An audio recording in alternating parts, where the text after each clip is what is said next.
दोस्तों, अगर आप भी कर रहे हैं सिविल सर्विस की तैयारी तो प्रभात एग्जाम आपके लिए लेकर आए हैं इन न्यूज़ टॉपिक्स जो आपको आपकी परीक्षा में सफल होने में सहायक सिद्ध होगी। लेकिन उससे पहले अगर आप हमारे YouTube चैनल पर पहली बार आए हैं तो हमारे चैनल को सब्सक्राइब करना ना भूलें।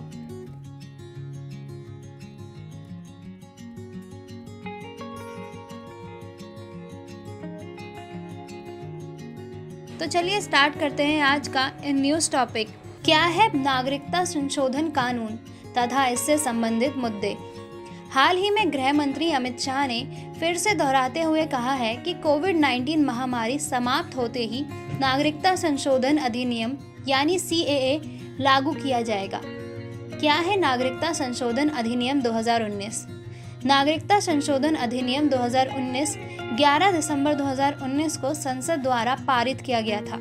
इससे ठीक 24 घंटे के भीतर ही 12 दिसंबर को यह अधिनियम अधिसूचित कर दिया गया था। इस संशोधन का उद्देश्य नागरिकता अधिनियम 1955 में संशोधन करना है। नागरिकता अधिनियम 1955 में नागरिकता प्राप्त करने हेतु विभिन्न तरीके निर्धारित किए गए हैं। इसके तहत भारत में जन्म के आधार पर वंशानुगत पंजीकरण, प्राकृतिक और क्षेत्र समाविष्ट करने के आधार पर नागरिकता हासिल करने का प्रावधान किया गया है। नागरिकता संशोधन अधिनियम के बारे में। नागरिकता संशोधन अधिनियम का उद्देश्य पाकिस्तान, बांग्लादेश और अफगानिस्तान के उत्पीड़ित अल्पसंख्यकों, हिंदू, सिख, जैन, बौद्ध, पारसी और ईसाइयों को भारत की नागरिकता प्रदान करना है। अधिनियम के अनुसार अपने अपने देशों में धार्मिक आधार पर उत्पीड़ना का सामना करने वाले इस समुदाय के जो व्यक्ति 31 दिसंबर 2014 तक भारत में पलायन कर चुके थे, उन्हें अवैध अप्रवासी नहीं माना जाएगा, बल्कि उन्हें भारतीय नागरिकता दी जाएगी। अधिनियम के एक अन्य प्रावधान के अनुसार केंद्र सरकार द्वारा कुछ आधारों पर प्रवासी नागरिकों के ओवरसीज सिटीजन ऑफ इंडिया यानी OCI पंजीकरण को भी रद्द किया जा सकता है। क्या क्या है अपवाद?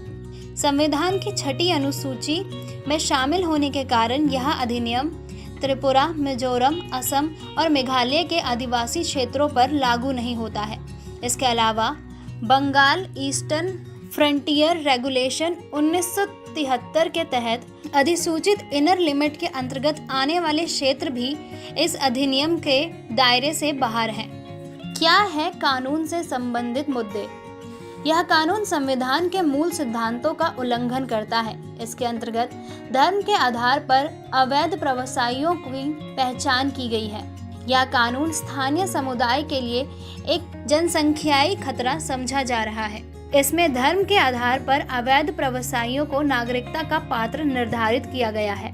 साथ ही इससे समानता के अधिकार की गारंटी प्रदान करने वाले संविधान के अनुच्छेद 14 का उल्लंघन होगा या किसी क्षेत्र में बसने वाले अवैध प्रवासियों की नागरिकता को प्राकृतिक बनाने का प्रयास करता है। इसके तहत सरकार के लिए किसी भी कानून के उल्लंघन करने पर प्रवासी नागरिकों के OCI पंजीकरण को रद्द करने की शक्ति दी गई है। यह काफी व्यापक आधार है जिसमें मामूली अपराधों सहित कई प्रकार के उल्लंघन शामिल हो सकते हैं।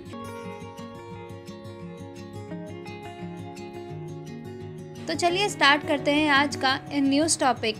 पुनर्गठित UNSC और NSG में स्थायी सदस्यता के लिए भारत का प्रयास। फ्रांस ने फिर से गठित की गई संयुक्त राष्ट्र सुरक्षा परिषद यानी UNSC में स्थायी सदस्यता के लिए भारत के दावे और परमाणु आपूर्तिकर्ता समूह यानी NSG में नई दिल्ली के प्रवेश का समर्थन करने के लिए अपनी प्रतिबद्धता दोहराई है। संयुक्त राष्ट्र सुरक्षा परिषद के 5 स्थायी सदस्यों में से 4 सदस्यों द्वारा द्विपक्षीय रूप से भारत की उम्मीदवारी के लिए समर्थन व्यक्त किया जा चुका है। क्या है संयुक्त राष्ट्र सुरक्षा परिषद तथा परमाणु आपूर्तिकर्ता समूह में भारत की स्थायी सदस्यता के दावे का आधार? भारत संयुक्त राष्ट्र संघ का स्थापक सदस्य है। सबसे महत्वपूर्ण बात यह है कि विभिन्न अभियानों में तैनात भारत की शांति सैनिकों की संख्या P5 देशों की तुलना में लगभग दोगुनी है। भारत विश्व का सबसे बड़ा लोकतंत्र और दूसरा सबसे अधिक आबादी वाला देश भी है। मई 1998 में भारत को एक परमाणु हथियार संपन्न राष्ट्र का दर्जा प्राप्त हुआ था और वह मौजूदा स्थायी सदस्यों के समान परमाणु हथियार संपन्न है।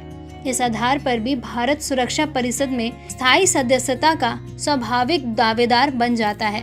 भारत तीसरी दुनिया के देशों का निर्विवाद नेता है और यह गुटनिरपेक्ष आंदोलन और G77 समूह में भारत द्वारा नेतृत्व की भूमिका से स्पष्ट परिलक्षित होता है। क्या है परमाणु आपूर्तिकर्ता समूह NSG? 48 सदस्यीय परमाणु आपूर्तिकर्ता समूह परमाणु हथियारों के अप्रसार में योगदान करने वाले तथा परमाणु प्रौद्योगिकी और विखंडनीय सामग्री के व्यापार से संबंधित देशों का एक विशिष्ट क्लब है। इस समूह की स्थापना वर्ष 1974 में भारत द्वारा किए गए परमाणु परीक्षण के प्रत्युत्तर में की गई थी।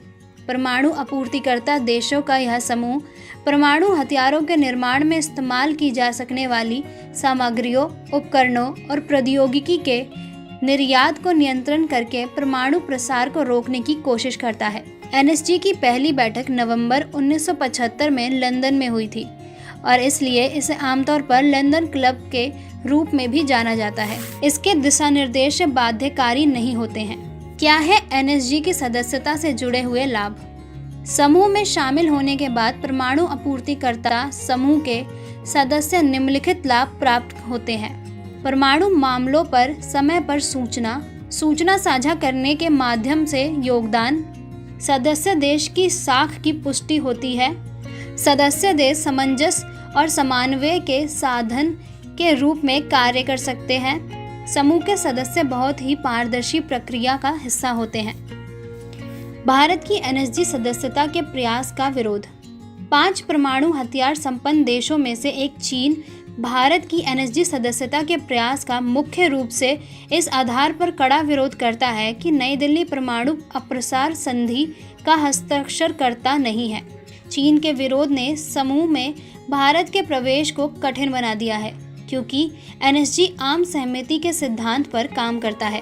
हिंद महासागर क्षेत्र से आगे अपनी सैन्य शक्ति को प्रक्षेपित करने की भारत की क्षमता का परीक्षण किया जाना बाकी है। इसके अलावा भारत अपनी सैन्य आवश्यकताओं के लिए अमेरिका और रूस से हथियारों के आयात पर काफी अधिक निर्भर है।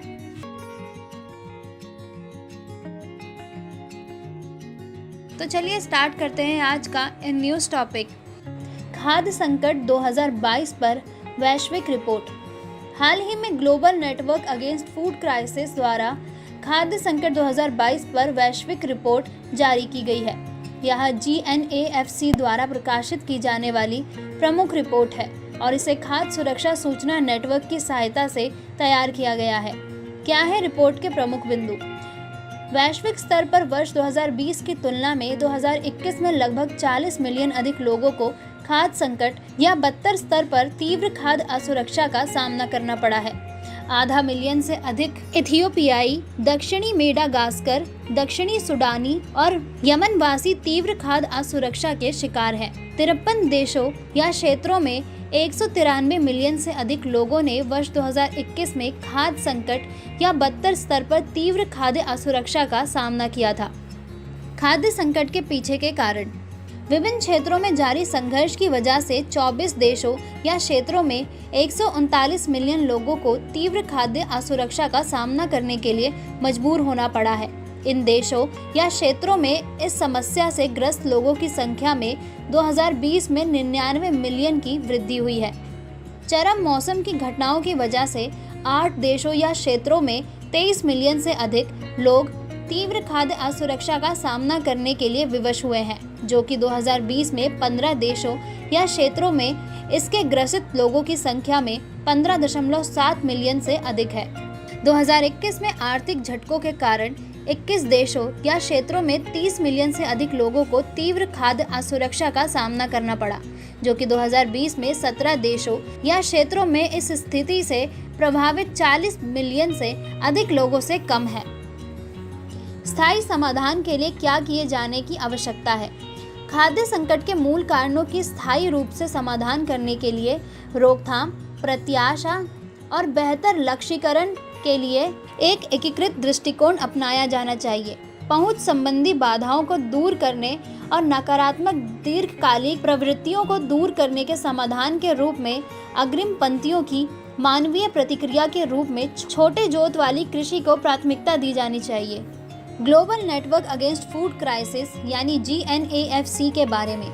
इसकी स्थापना 2016 में यूरोपीय संघ खाद्य एवं कृषि संगठन और विश्व खाद्य कार्यक्रम द्वारा की गई थी।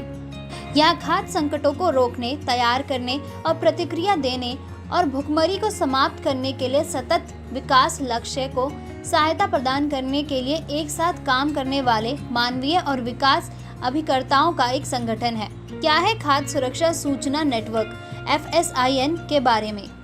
यह खाद्य एवं कृषि संगठन विश्व खाद्य कार्यक्रम और राष्ट्रीय खाद्य नीति अनुसंधान संस्थान द्वारा सह प्रायोजित एक वैश्विक पहल है।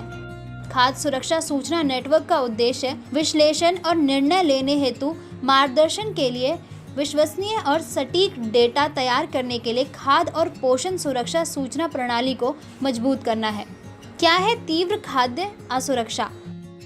जब किसी व्यक्ति की प्राप्त भोजन का उपभोग करने में असमर्थता की वजह से उसका जीवन या आजीविका तत्काल खतरे में पड़ जाती है तो इसे तीव्र खाद्य असुरक्षा की स्थिति माना जाता है। यह संयुक्त राष्ट्र की वार्षिक state of food security and nutrition in the world report द्वारा हर साल रिपोर्ट की गई दीर्घकालिक भुखमरी की तुलना में अधिक गंभीर स्थिति होती है। जब कोई व्यक्ति सामान्य सक्रिय जीवन शैली को बनाए रखने के लिए एक लंबी अवधि तक पर्याप्त भोजन का उपभोग करने में असमर्थ होता है तो उसे दीर्घकालिक भुखमरी की स्थिति समझा जाता है।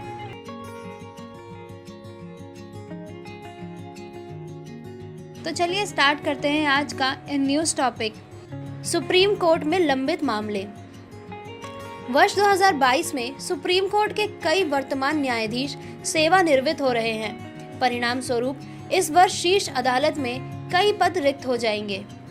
क्या है सुप्रीम कोर्ट से जुड़ी संबंधित चिंताएं?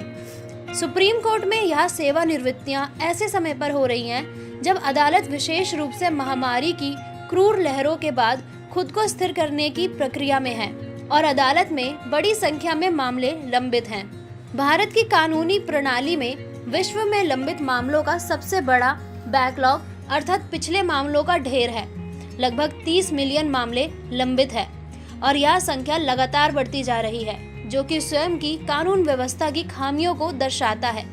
और इस बैकलॉग के कारण भारत के जेलों में अधिकांश कैदी मुकदमे की प्रतीक्षा कर रहे विचाराधीन बंदी हैं। सुप्रीम कोर्ट में लंबित मामले। सुप्रीम कोर्ट के आंकड़ों के अनुसार 1 अप्रैल 2022 तक शीर्ष अदालत में 70,362 मामले लंबित हैं। इनमें से 19% से अधिक मामले न्यायिक सुनवाई के लिए अदालत की पीठ के समक्ष पेश होने के लिए तैयार नहीं हैं, क्योंकि इनकी आवश्यक प्रारंभिक प्रक्रिया पूरी नहीं की गई है। 52,110 मामले अभी प्रवेश के स्तर पर ही हैं। वहीं 18,522 मामले नियमित सुनवाई से संबंधित है। संविधान पीठ के समक्ष मामलों की कुल संख्या 422 है। सुप्रीम कोर्ट ने हाल ही में 2 साल के वर्चुअल सिस्टम के बाद पूर्ण वास्तविक सुनवाई फिर से शुरू की है। लंबित मामलों को कम करने के लिए सरकार द्वारा उठाए गए कदम। सरकार को एक कुशल और जिम्मेदार वादी में बदलने के लिए राष्ट्रीय मुकदमा नीति 2010 को लागू किया गया है। राष्ट्रीय मुकदमा नीति 210 के अनुरूप सभी राज्यों द्वारा राज्य मुकदमा नीतियां तैयार की गई है।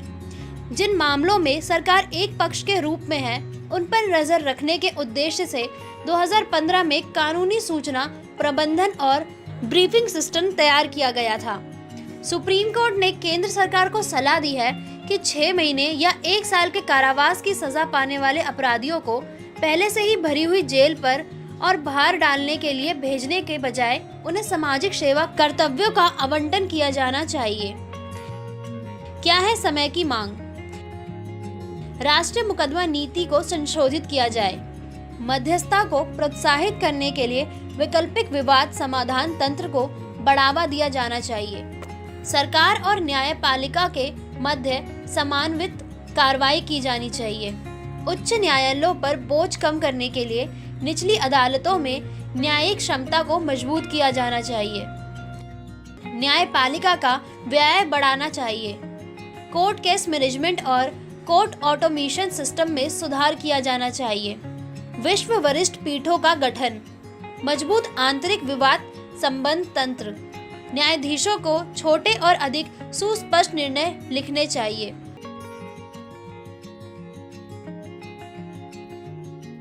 तो चलिए स्टार्ट करते हैं आज का न्यूज़ टॉपिक।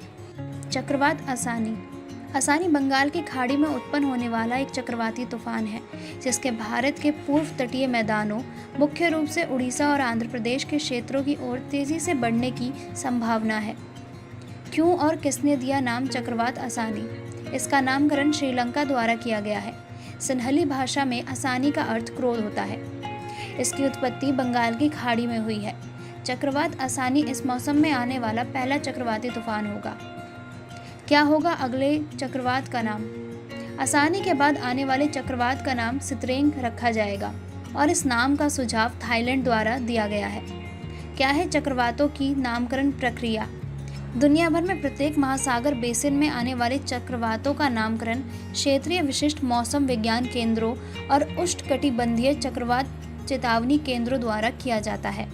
भारतीय मौसम विज्ञान विभाग तथा 5 उष्णकटिबंधीय चक्रवात चेतावनी केंद्रों सहित विश्व भर में कुल 6 क्षेत्रीय विशिष्ट मौसम विज्ञान केंद्र हैं। इस क्षेत्रीय विशिष्ट मौसम विज्ञान केंद्र के रूप में भारतीय मौसम विभाग द्वारा मानक प्रक्रिया का पालन करने के बाद बंगाल की खाड़ी और अरब सागर सहित उत्तर हिंदू महासागर में विकसित होने वाले चक्रवातों का नामकरण किया जाता है। IMD द्वारा चक्रवातों और तूफानों की उत्पत्ति और विकास पर हिंद महासागर क्षेत्र के 12 अन्य देशों को परामर्श भी जारी किया जाता है। इन 12 देशों में Bangladesh, Iran, Maldives, Myanmar, Oman, Pakistan, Qatar, Saudi Arab, Sri Lanka, Thailand, संयुक्त अरब अमीरात, यमन शामिल हैं। क्या है नामकरण का महत्व? चक्रवातों का नामकरण किए जाने से वैज्ञानिक समुदाय, मीडिया और आपदा प्रबंधकों को इसके विकास के बारे में जानकारी प्रदान करने में सहायता मिलती है, ताकि जिन क्षेत्रों में कई तरह की चक्रवात प्रणालियां विकसित होती हैं, उन क्षेत्रों में सामुदायिक तैयारियों में तेजी लाने के लिए चेतावनियों का शीघ्रता तेजी से प्रसार किया जा सके और भ्रम को दूर किया जा सके। जाने चक्रवातों के नामों की नवीनतम सूची के बारे में। 2020 में जारी चक्रवातों के नामों की नवीनतम सूची में 169 नाम शामिल हैं, जिनमें 13 देशों द्वारा हर एक देश ने 13 नाम सुझाए गए हैं। इसके पहले 8 देशों ने 64 नाम सुझाए थे। भारत से जिन नामों का सुझाव दिया गया है उनमें गति, मेघ, आकाश शामिल हैं। दोस्तों, अगर आपको हमारा ये वीडियो पसंद आया हो तो इसे लाइक और शेयर ज़रूर करें। मिलते हैं अगले टॉपिक में एक नई वीडियो के साथ। तब तक के लिए नमस्कार।